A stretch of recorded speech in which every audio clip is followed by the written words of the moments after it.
This story is titled, I Came Home Early and Heard My Girlfriend Brag About Cheating on Me. I walked out without saying a word. Now she's desperate to find me. Hi everyone. Before we dive in, a quick favor.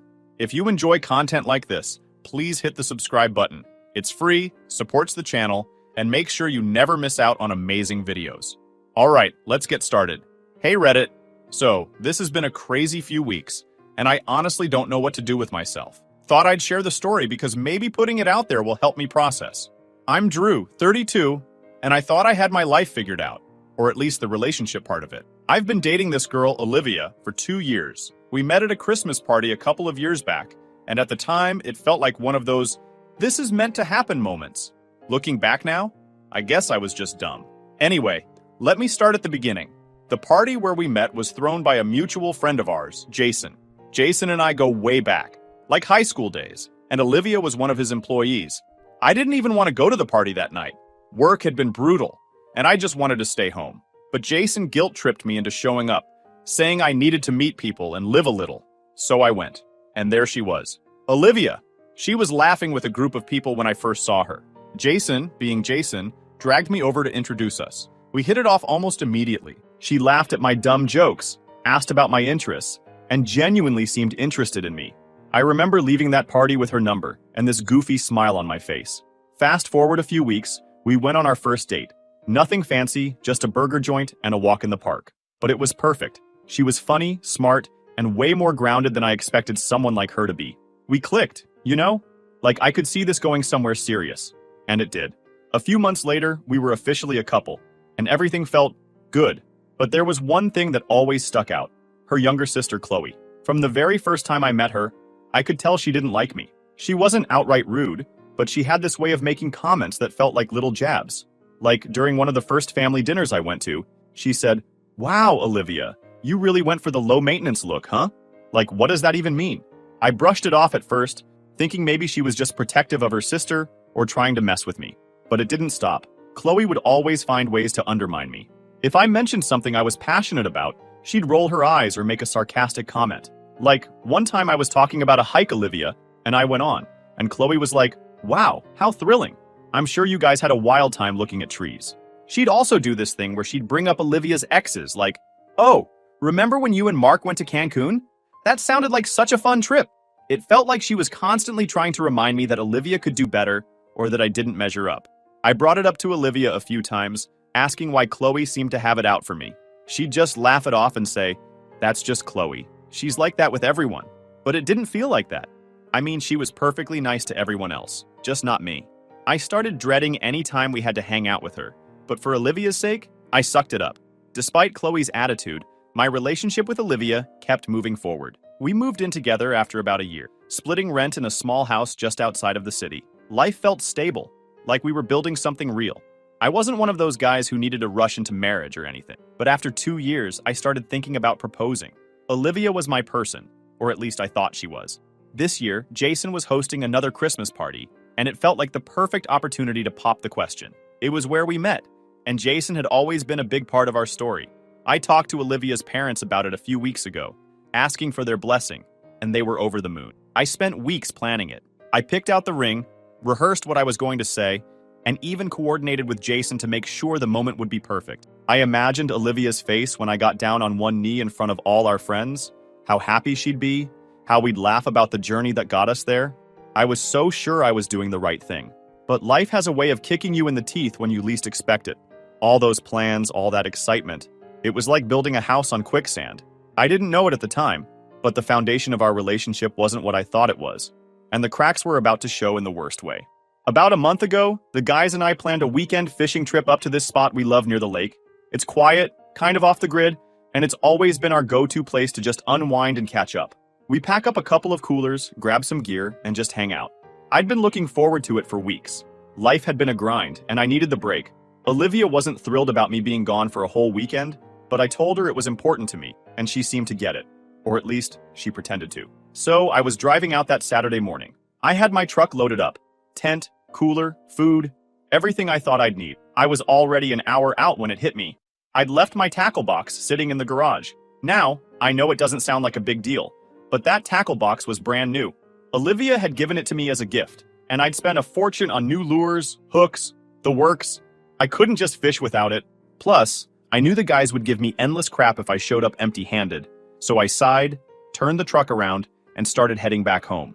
I wasn't too happy about losing time, but I figured I'd grab the box and get back on the road in no time. Olivia had mentioned she'd be out shopping with Chloe that day, so I wasn't expecting anyone to be home. Honestly, I was kind of relieved about that. I didn't want to deal with the whole, "why are you back so soon" conversation. Olivia wasn't the type to hold back her opinions, and if she thought something was dumb, she'd let you know. I figured it was better to just be in and out without any awkwardness. By the time I pulled into the driveway, it was around 3 p.m. Olivia's car was parked there, which caught me off guard. My first thought was that maybe she'd gotten back early, or their shopping trip had been cut short. I didn't think much of it. Sometimes plans change, right? I parked the truck and headed inside, already focused on grabbing the tackle box and hitting the road again. When I walked through the door, the house felt oddly still. You know when something just feels off? The air felt heavier, like the kind of quiet that isn't really quiet. I could hear faint voices coming from the living room, so I figured Olivia and Chloe were just hanging out. It wasn't unusual for Chloe to be over. She didn't live too far, and Olivia liked having her around. I usually just kept my distance when Chloe was over. It was easier that way.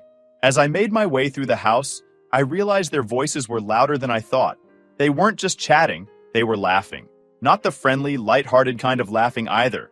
It was that mean, gossipy kind of laugh. I stopped in my tracks, halfway down the hall. I didn't mean to eavesdrop, but the way they were talking, something about it made me freeze. I couldn't help but listen. Chloe's voice carried first. "You're seriously telling me he didn't notice? Not even a little?" She sounded almost impressed, but in that snarky, mocking way she always had. Olivia's laugh followed, softer but full of amusement. "Of course not. Drew doesn't notice anything unless it's right in front of him. He's so focused on his little hobbies, he has no idea what's going on." My chest tightened. I didn't know what they were talking about, but the way they said my name, it felt wrong, like I was the punchline of some joke I didn't understand. Chloe wasn't done. "I still don't get how you put up with him. He's like the most boring guy I've ever met. Always talking about fishing or hiking or whatever. God, Olivia, you could do so much better." "He's so safe," Olivia said. Her tone wasn't loving or affectionate. It sounded almost dismissive. "Safe?" Chloe replied. "Come on, you deserve more than boring. Scott is way better." My heart started racing. "Scott? Who's Scott?" I thought. Olivia's laugh cut through me. "I know. I didn't plan for it to happen, but Scott, he's just different. And in bed? Oh my God, it's insane. Drew doesn't even come close," Chloe continued. "Then what are you waiting for? Just break it off with Drew already. Scott is clearly the better choice." Olivia sighed. "I can't. Not yet. And I know he's planning something big for Christmas. I don't want to ruin it. Yet. I wanted to smash something. Yell. Do anything to release the anger boiling inside me. But instead, I just took a deep breath and left the house. As I closed the front door behind me, I heard Olivia call out, "Drew? Is that you?" I didn't answer. I got in my car and drove away. She called me a few minutes later, but I ignored it. By the time I got back on the road, she had sent me a string of messages. "Where are you? I thought I heard the door. Are you okay? Please call me." I didn't go back to the fishing trip. I couldn't. Instead, I drove aimlessly for hours, trying to figure out what the hell had just happened. It was like everything I thought I knew about Olivia, about our relationship, was suddenly up in the air, and I didn't know what to do with that. Eventually, I pulled into a motel parking lot and checked in for the night. It wasn't much, but it gave me a place to sit and think, without the weight of the house or Olivia's presence looming over me. I turned my phone off, ignoring the flood of messages and missed calls that had started coming in. I couldn't deal with her right now. I didn't want to hear her excuses or explanations. What could she possibly say to justify what I'd overheard?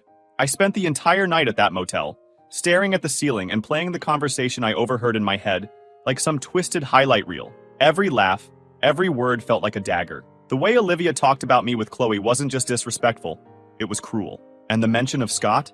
That hit differently. Knowing there was a name, a face to attach to her betrayal, made it even worse. It wasn't just some abstract mistake I could brush off. She had been making choices, deliberate ones, to lie to me, laugh behind my back, and plan for her exit while I was planning our future. Looking back, though, there were signs. Subtle ones. But I chose to ignore them back then. For example, over the last few months, Olivia had been more busy than usual. Gym sessions, last-minute drinks with her coworkers, impromptu shopping trips with Chloe. At the time, I didn't think much of it. She wasn't the clingy type, and I respected her independence. But now, I couldn't help wondering how many of those nights were spent with Scott instead.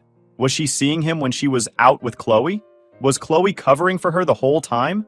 I couldn't shake the idea that Chloe had been part of this from the start, encouraging her, enabling her, and probably enjoying every second of it. I hadn't told anyone yet, not even my friends. I didn't know how to start that conversation.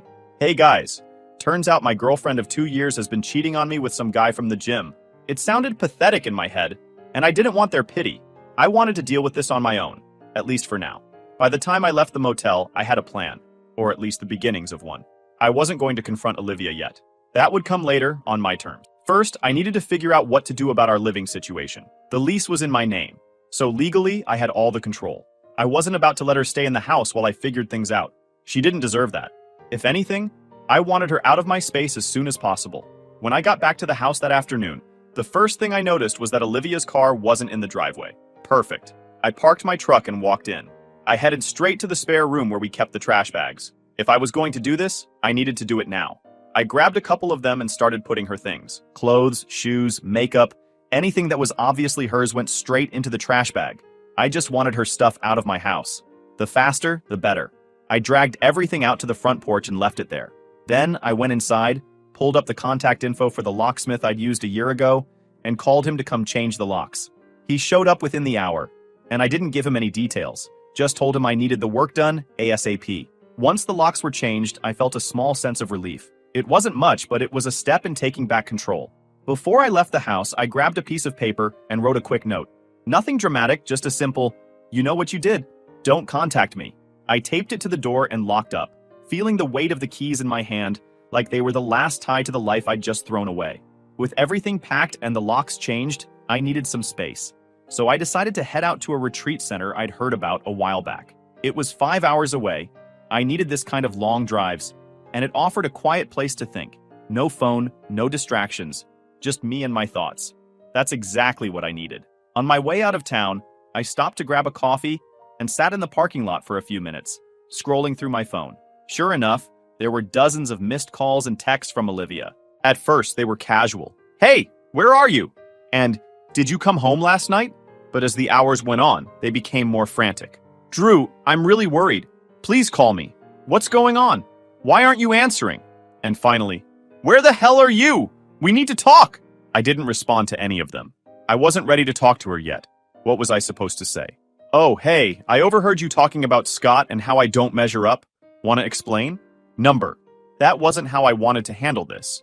She didn't deserve an explanation from me, not after what she'd done. As I drove toward the retreat, I started thinking about what would happen when she came home and found her stuff on the porch. I pictured her reaction. Probably shock, maybe some tears. Part of me hoped she'd feel embarrassed, like she'd finally realize how badly she'd messed up. But another part of me didn't care how she felt. This wasn't about her anymore. It was about me, and what I needed to do to move forward. By the time I got to the retreat, I was emotionally drained. I spent the next 2 days at the retreat. Honestly, I didn't even think much about what I was going to do next. I just knew I wasn't rushing back into the mess I left behind. Let her sit there and figure out why her stuff was on the porch. When I finally headed back into town, I was clear about one thing. Olivia wasn't going to manipulate her way out of this. I wasn't going to give her a chance to spin her lies or cry her way back into my good graces. If anything, I felt a kind of cold clarity driving back. She wasn't worth the energy. Whatever fake version of herself she'd been presenting for 2 years was done, and I wasn't playing along anymore. As I pulled into my driveway, it was obvious she'd been there. Her stuff, which I'd left packed on the porch, was gone. She'd taken it all. The note I'd taped to the door was missing too. But that didn't surprise me. What did catch my attention was the stack of envelopes wedged into the screen door. Letters, all addressed to me, all from Olivia. I didn't even touch them. I just shook my head, unlocked the new lock, and went inside. After clearing her last traces from the house, I sat down on the couch and pulled out my phone. I hadn't checked it since before the retreat, and when I turned it on, the notifications started flooding in. Texts, missed calls, voicemails. It was a barrage of desperation. The texts started out calm. "Hey, I came home and saw my stuff. Can we talk? I don't know what's going on, but I'm worried." Then they got more frantic. "Drew, what the hell? Why is all my stuff outside? Please call me. I'm so sorry for whatever I did." And finally, they turned angry. "This is childish, Drew. You're acting like a jerk.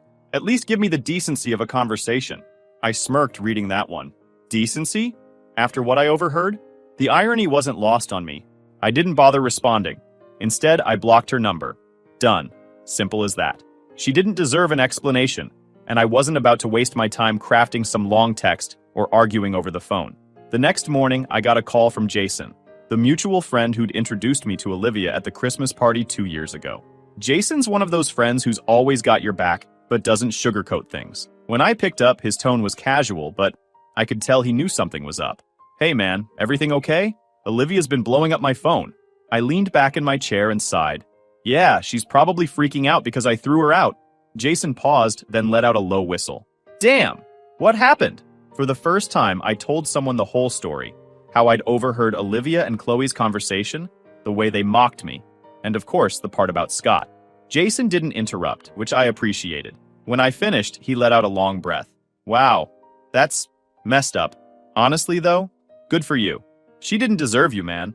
Jason wasn't the type to blindly take sides, so his support meant a lot. Over the next few days, Olivia's attempts to contact me didn't stop. She tried everything, calling from other numbers, showing up at the house, I didn't answer the door, and even leaving letters in my mailbox. Each letter was the same. Apologies, excuses, and pleas for another chance. I didn't read most of them, but the few I skimmed all had the same theme. She was sorry, it wasn't what it looked like. She still loved me, blah blah blah. The same tired script cheaters always use when they're caught. I wasn't buying it. Chloe also tried reaching out, which made me laugh. Her messages were so out of touch it was almost funny. Hey, I heard Olivia's upset. Maybe you guys should talk. Like she hadn't been the one encouraging Olivia to cheat in the first place. I blocked her too. The next morning, I decided it was time to call Olivia's parents. They'd always been kind to me, treating me like family from the moment Olivia and I got serious. Her mom, Linda, would send me home with leftovers after family dinners, and her dad, Tom, loved talking about sports and grilling tips. They were the type of people who genuinely cared, and I figured they deserved to know the truth about what their daughter had been up to. Plus, I wanted them to hear it from me, not some twisted version Olivia would no doubt try to sell them. I wasn't nervous about the call, but I knew it wouldn't be easy. It's not exactly a casual conversation. Hey, just thought you should know your daughter's a cheater, and her sister's been hyping her up about it. Still, I called Linda's number, and she picked up on the second ring. Drew, how are you, sweetheart? It's been a while, she said, her voice as warm as ever. Hi, Linda, I replied, trying to keep my tone steady. Do you have a few minutes to talk? It's important. Of course, she said, sounding concerned. Is everything okay? No, I said bluntly. Not really. I explained everything. How I'd overheard Olivia and Chloe laughing about me, how she admitted to cheating with some guy named Scott, and how Chloe had been egging her on the entire time. I didn't sugarcoat it. I told her exactly what they said, word for word, because I wanted her to understand just how low both of her daughters had stooped. By the time I finished, the line was silent. For a moment, I thought Linda had hung up, but then I heard a shaky breath. Drew, she finally said, her voice trembling. I don't even know what to say. I can't believe this. Are you sure? Maybe you misunderstood. I didn't misunderstand, I interrupted firmly. Linda started crying. I felt a little bad, but at the same time, I wasn't going to soften the truth for her. Her daughters had done this, not me. After a few moments, I heard Tom's voice in the background, asking what was wrong. Tom, Linda said, her voice breaking. It's about Olivia and Chloe. There was some muffled noise as Tom took the phone. Drew, what's going on? Linda's in tears over here. So, I told him. The whole thing. Again. By the time I finished, he was silent, just like Linda had been. Then, after what felt like forever, he let out a long, heavy sigh. I'm sorry, Drew, he said, his voice low and serious. You didn't deserve that. None of it. I can't believe they'd... God, I don't even have words. It's not your fault, I said, and I meant it. But I thought you should know. I know how much you both care about your daughters, but I can't stay quiet about this. I'm done being disrespected. You're absolutely right, Tom said, his voice sharp now. They crossed a line, and they need to face the consequences. I don't care if they're my daughters. What they did is disgusting. Linda, still crying in the background, chimed in. Drew, I'm so sorry. You've always been so good to Olivia, to our family. I can't believe she would throw that away. And Chloe, how could she encourage something like this? I don't even recognize them anymore. We talked for a while longer. They asked if I was okay, how I was handling everything, and if there was anything they could do to help. I told them I was fine, better than they probably expected, and that I was moving on. no matter how hard Olivia begged. Tom promised me they'd handle things on their end, and made it clear they wouldn't tolerate that kind of behavior in their family. Before we hung up, Tom said something that stuck with me. Drew, you've always been like a son to us. What Olivia did doesn't change that. You're welcome in our lives anytime, but as far as I'm concerned, she's out. Both of them are. I can't have people like that in my life, even if they're family. I wasn't sure how Olivia's parents would react, but I didn't think they'd cut ties with both of their daughters. It was a bold move, but honestly, it made me respect them even more. They didn't try to justify or excuse Olivia's behavior. They didn't pull the blood is thicker than water card. They just saw the situation for what it was and stood by their principles. I felt relieved, like a weight had been lifted knowing Olivia and Chloe wouldn't have the support system they'd probably been counting on. But another part of me felt sad, not for them, but for Linda and Tom. They didn't deserve this. They'd raised two daughters who turned out to be selfish, deceitful people, and now they had to live with that reality. I wouldn't wish that on anyone. By the time I went to bed that night, I felt more at peace than I had in weeks. Olivia and Chloe might have tried to ruin my life, but I wasn't the one left scrambling to fix things. That was on them now. And judging by Tom and Linda's reaction, they were going to have a rough time ahead. In the days that followed my conversation with Olivia's parents, the fallout from her and Chloe's actions started to spread. Tom and Linda weren't the kind of people to make empty promises, and when they said they were cutting ties with both of their daughters, they meant it. I didn't expect the extent to which they'd follow through, though. It was satisfying to watch. The first thing I heard was that Olivia had been fired. Jason called me. Well, she's not my employee anymore. I can't keep someone like that around. It's bad for the team, bad for morale, and honestly, I don't want someone who thinks that kind of behavior is okay representing my company. I wasn't expecting him to fire her, but I couldn't pretend I was upset about it. Olivia had always bragged about how much Jason respected her work, how secure her position was. Clearly, her actions had consequences she didn't see coming. You didn't have to do that on my account, I said, though part of me was relieved to know she wasn't going to skate by without any repercussions. Jason scoffed. This isn't just about you, Drew. I don't tolerate that kind of behavior, period. She crossed a line, and I'm not going to let her bring her drama into my workplace. After we hung up, I couldn't help but feel a sense of vindication. Olivia had been so smug, so confident that she could get away with everything. But now, the life she'd built was starting to crumble. From what I heard through mutual friends, and a little from Jason, Olivia tried to play the victim at first. She told anyone who would listen that I'd overreacted and kicked her out without giving her a chance to explain.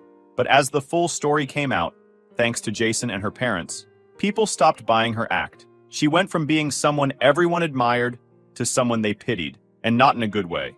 As for Chloe, her involvement didn't go unnoticed either. Tom and Linda were furious with her for encouraging Olivia's behavior, and they made it clear she wasn't welcome in their home anymore. Chloe had always been the family wild card, the one who could never hold down a job, constantly borrowing money, and always relying on her parents to bail her out. Tom and Linda cut all financial support to both Olivia and Chloe. They didn't have much of a safety net anymore. Tom and Linda also didn't hold back when people asked why. According to Jason, Linda had told one of her friends at church, "We raised them better than this. If they're going to behave this way, they can do it without our help." Their social circle quickly picked up on the situation, and word spread fast. Olivia and Chloe found themselves ostracized by people they'd once relied on for support. Friends stopped returning their calls, invitations to events dried up, and even their Instagram followers started dwindling. Olivia, who had always cared way too much about appearances, must have been losing her mind over it. Apparently, Chloe let Olivia crash at her place for a while, but that didn't last long. From what Jason told me, Chloe couldn't handle the constant drama Olivia brought with her. Between Olivia spiraling after losing her job and Chloe struggling to keep up with her own expenses, things fell apart quickly. One night, Jason mentioned he'd heard through the grapevine that Chloe had finally snapped and kicked Olivia out too. She told her to figure her own crap out, Jason said, almost laughing. I guess being sisters only goes so far when someone's a walking disaster. I didn't feel bad for either of them. They'd made their choices, and now they were dealing with the fallout. If anything, it felt like poetic justice. Olivia and Chloe had spent so much time tearing me down, acting like I was just some safe and boring guy who didn't deserve their respect. Now they were the ones scrambling to pick up the pieces while I was moving on with my life. One night, as I was scrolling through my phone, I got a text from Jason. It was a reminder about the upcoming Christmas party. "Hope you're still coming," he wrote. "Don't worry, Olivia's not invited. This year's all about good vibes." I stared at the message for a while, debating whether or not to respond. Part of me wanted to skip the party altogether, It felt too tied to everything that had happened. But another part of me thought, why should I let her ruin it for me? It's not her party, and she sure as hell doesn't own the memory of that night. So, yeah, I'm going to the party. Not just to see friends or enjoy the holiday spirit, but to reclaim something. My story, my dignity, my life, whatever you want to call it. If Olivia showed up and tried to stir the pot one last time, well, let's just say I'm ready for her. This time, I'm not the clueless guy standing in the hallway, blindsided by betrayal. I'm walking in with my eyes wide open. I guess we'll find out. Thanks for reading until here. I'll update you guys after the Christmas party. Update. All right, Reddit. Buckle up because things went down at the Christmas party, and I'm still trying to wrap my head around it. If you've been following my story, you know where we left off. Let me take you to the party. The night started off fine. Actually, it was better than fine. Jason knows how to throw a party, and his place looked like something out of a Christmas movie. Twinkling lights, a giant tree in the corner, and people in festive sweaters holding drinks and laughing. It felt good to be around friends, people who had my back and knew the real story about what went down with Olivia. I mingled, caught up with old friends, and even met a few new people. I felt like myself again. No baggage, no drama, just Drew. But then, of course, the drama walked in. It was about halfway through the party when the front door swung open, and there she was, Olivia, standing in the doorway, looking like she hadn't slept in days. Her makeup was smudged, her hair was a mess, and she wasn't wearing anything remotely festive, just a plain black coat and jeans. She looked completely out of place among the crowd of cheerful partygoers. The room went dead silent. Everyone turned to look at her, and you could feel the tension crackling in the air. Jason was the first to speak. "What the hell are you doing here?" he asked, his tone sharp. "I need to talk to Drew," Olivia said, her voice shaky but loud enough for everyone to hear. "Please, just for a minute." Jason stepped forward, blocking her path. "You weren't invited, Olivia. You need to leave." She ignored him, her eyes darting around the room until they landed on me. "Drew," she said, her voice breaking, "please, I just need to talk to you. Just 5 minutes. That's all I'm asking." Now here's the thing. Old me? The guy I was a month ago? He probably would have folded. He would have given her those 5 minutes because he wanted to believe the best in people, even when they didn't deserve it. But new me? The guy standing there with a room full of supportive friends and zero patience for her nonsense? Yeah, that guy wasn't about to play along. I crossed my arms and stared at her. "Talk about what, Olivia?" I said, loud enough for everyone to hear. "You've already said everything I needed to know? You just didn't think I was listening." Her face crumpled, and for a second, I thought she might actually turn around and leave. But no. She took a shaky step forward and started pleading, her voice cracking with every word. "Drew, I made a mistake. A huge mistake. I was stupid, and I didn't realize what I had until I lost it. Please, just give me a chance to explain." Jason cut in again, his voice firm. "Olivia, I'm serious. You need to go. This isn't the place for this." She spun around to face him, tears streaming down her face now. "Jason, please. I just need 5 minutes with him. Just 5 minutes and I'll leave."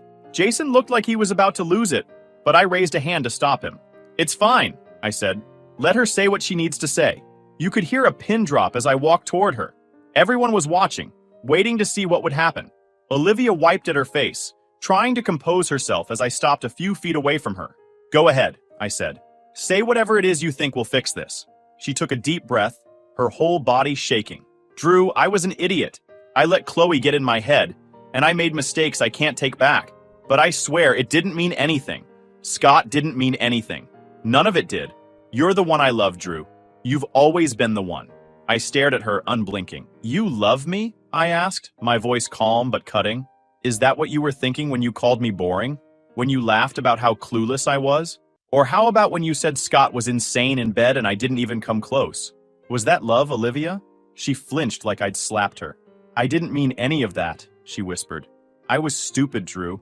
I was trying to impress Chloe and I—" "Stop," I said, cutting her off. "Don't blame Chloe for your choices. She might have encouraged you, but you're the one who made those decisions. You're the one who lied, cheated, and then laughed about it." Her tears were falling freely now, and she dropped her voice so only I could hear. "I'm begging you, Drew. I don't have anyone else. Chloe kicked me out. My parents won't talk to me. You're all I have left." I stepped back, letting her words hang in the air for a moment before I replied. "And whose fault is that, Olivia? Because it sure as hell isn't mine." At that point, Jason had had enough. He stepped forward, gesturing to one of his friends near the door. "Time to go," he said firmly. Two of Jason's friends gently but firmly escorted Olivia out, ignoring her weak protests and pleas. The door shut behind her, and just like that, the tension in the room evaporated. Someone cranked up the music, and people started talking again, but the energy had definitely shifted. Jason walked over to me, clapping a hand on my shoulder. "You good?" he asked. I nodded. "Yeah," I said, feeling strangely calm. "I'm good." And you know what? I really was. Watching Olivia crash and burn like that didn't hurt. If anything, it felt like closure.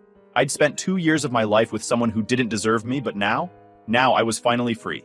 So, that's the story. I don't know what Olivia's doing now, and honestly, I don't care. She made her choices, and now she's dealing with the consequences. As for me, I'm moving forward. I've got good friends, a supportive community, and a life that's finally my own again. That's all I need.